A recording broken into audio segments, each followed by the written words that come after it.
السلام علیکم دوستو۔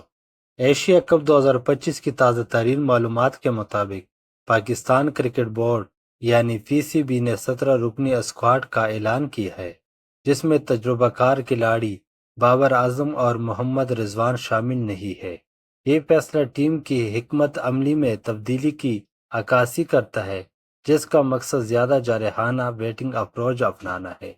پاکستان کا اسکواڈ برائے ایشیا کپ 2025: کپتان سلمان علی آغا، وکٹ کیپر محمد حارث، دیگر کھلاڑی سائم ایوب، صاحبزادہ فرحان، فہر زمان، حسن نواز، خوشدل شاہ، محمد نواز، فہیم اشرف، شاہین شاہ افریدی، حارث رؤوف، حسن علی، سلمان مرزا، سفیان مقیم، حسین طلعت، محمد وسیم جونیئر، ابرار احمد۔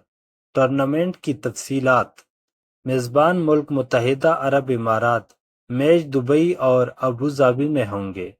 ٹورنامنٹ کی تاریخ 9 ستمبر سے 28 ستمبر 2025۔ Format T20 international. شرکت کرنے والی ٹیمیں 8 ہوں گی۔ گروپ اے میں پاکستان، بھارت، عمان، متحدہ عرب امارات۔ پاکستان کے میچز 12 ستمبر کو پاکستان بمقابلہ عمان، دبئی میں ہوگا۔ 14 ستمبر پاکستان بمقابلہ بھارت، یہ بھی دبئی میں ہوگا۔ بابر اعظم اور محمد رضوان کی عدم شمولیت کی وجوہات: ہیڈ کوچ کے مطابق بابر اعظم کو مخصوص شعبوں میں بہتری کے لیے ٹیم سے باہر رکھا گیا ہے۔ یہ فیصلہ ٹیم کی حکمت عملی میں تبدیلی کی عکاسی کرتا ہے، جس کا مقصد زیادہ جارحانہ بیٹنگ اپروچ اپنانا ہے۔ اگر آپ کو ویڈیو پسند آئی ہے، اس طرح اور ویڈیوز دیکھنے کے لیے میرے چینل کو سبسکرائب کریں۔ اللہ حافظ۔